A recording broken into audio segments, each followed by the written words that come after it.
Hi viewers, welcome back to our channel Kitchen Craft and Creation. இன்னைக்கு நம்ம சேனலில் baby வாழைப்பூ பால்ஸ் எப்படி செய்கிறதுன்னு பார்க்கலாமா? இந்த வீடியோ பார்த்துட்ருக்க நீங்கள் கண்டிப்பாக நம்ம சேனலுக்கு சப்ஸ்கிரைப் பண்ணணும். பக்கத்தில் இருக்கிற பெல் பட்டனையும் சேர்த்து கிளிக் பண்ணுங்கள். அப்போ தான் நான் எப்போ வீடியோ போட்டாலும் உங்களுக்கு நோட்டிஃபிகேஷன் வரும். இந்த வீடியோ நல்லா இருந்ததுன்னு நினச்சிங்கன்னா லைக் போடவும் மறந்துடாதீங்க. பேபி வாழைப்பூ பால்ஸ் வாங்க எப்படி செய்கிறதுன்னு பார்க்கலாம். வாழைப்பூ பால்ஸ் செய்கிறதுக்கு முதல்ல வாழைப்பூவை நம்ம க்ளீன் பண்ணிக்க போகிறோம்.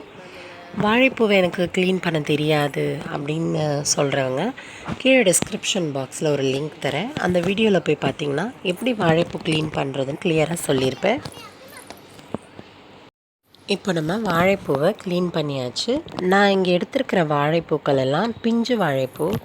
நம்ம வாழைப்பூவை உரிக்கும் பொழுது முதல் 5 லேயரில் இருக்கிற வாழைப்பூக்களை அப்படியே எடுத்து வச்சிடணும். ஏன்னா அது கொஞ்சம் முத்தி இருக்கும், பெரிய பூக்களாக இருக்கும். அந்த பூக்களை அப்படியே எடுத்து வச்சுருங்க.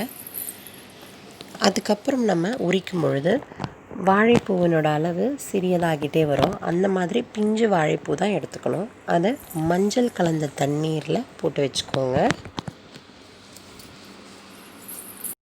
100 கிராம் கடலைப்பருப்பை 2 மணி நேரத்துக்கு ஊற வச்சுருங்க.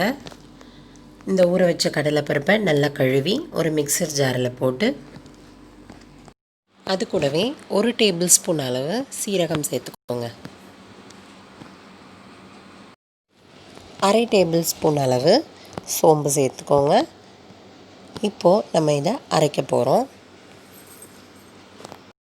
இப்போது இதை அரைச்சாச்சு. இங்கே பாருங்கள், கொஞ்சம் மசிஞ்சிருக்கு, கொஞ்சம் அப்படியே கடலைப்பருப்பாக இருக்குது. இது போல் தான் அரைக்கணும்.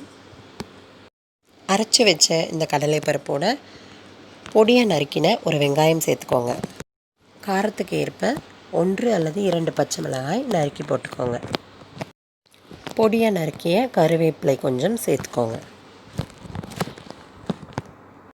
அடுத்தது நம்ம எடுத்து வச்சுருக்கிற பிஞ்சு வாழைப்பூவை பொடியாக நறுக்கி இதில் சேர்த்துக்கலாம். 1 டேபிள் ஸ்பூன் அளவு இஞ்சி பூண்டு விழுது சேர்த்துக்கோங்க. உப்பு தேவையான அளவு சேர்த்துக்கோங்க. இப்போது இதை நல்லா பிசைய போகிறோம். உப்பு சரிசமமாக எல்லா இடத்துலையும் பரவுற மாதிரி பிசைஞ்சிக்கோங்க. இப்போது நம்ம ரெடி பண்ணி வச்சுருக்கிற மாவுலேருந்து சின்ன சின்ன உருண்டைகள் பிடிச்சி வச்சுக்கலாம். எல்லா மாவுலேருந்தும் உருண்டைகள் பிடிச்சி ரெடியாக இருக்குது. ஒரு சின்ன கிண்ணம் எடுத்துக்கோங்க. அதில் 3 டேபிள் ஸ்பூன் அளவு கார்ன்ஃப்ளவர் மாவு சேர்த்துக்கோங்க. கொஞ்சமாக தண்ணி ஊற்றி இந்த மாவு தண்ணியில் நல்லா கரையும்படி நல்லா கலக்கி விடுங்க. அங்கங்கே கட்டி கட்டியாக நிற்காத அளவுக்கு பார்த்துக்கோங்க.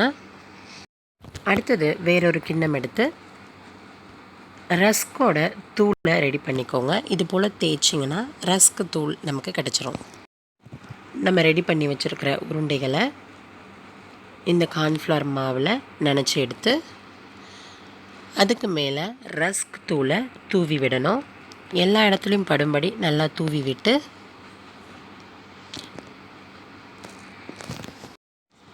ஸ்டவ் ஆன் பண்ணி கடாய் வச்சு தேவையான அளவு எண்ணெய் ஊற்றி சூடு பண்ணுங்கள். எண்ணெய் சூடாயிடுச்சு. இப்போது ஒவ்வொரு பால்ஸாக போட்டு நம்ம டீப் ஃப்ரை பண்ணி எடுக்கலாம்.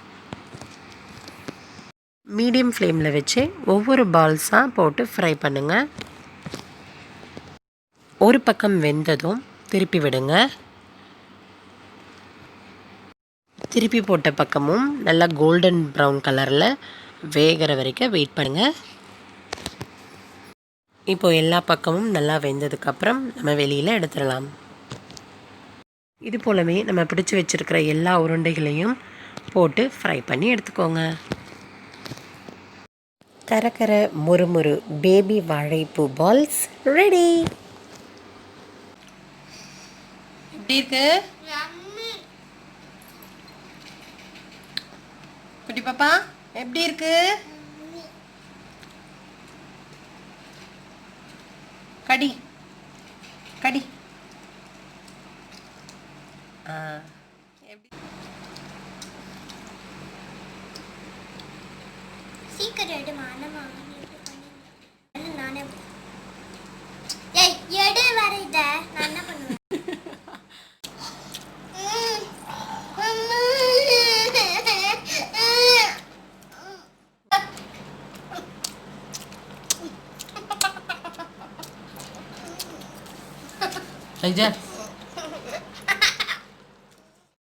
உங்ககிட்ட ஒன்று சொல்லணும். நான் அடுத்த வீடியோவில் என்ன குக் பண்ண போகிறேன்றதுக்கான ஒரு க்ளூ இந்த வீடியோவிலே இருக்குது. உங்களால் கண்டுபிடிக்க முடியுதான்னு பார்க்கலாம். கண்டுபிடிச்சிட்டா கீழே கமெண்ட் பண்ணுங்கள். இந்த வாழைப்பூ பால்ஸை உங்கள் வீட்லேயும் ட்ரை பண்ணிவிட்டு எப்படி இருந்ததுன்னு மறக்காமல் கமெண்ட் பண்ணுங்கள். பாய்.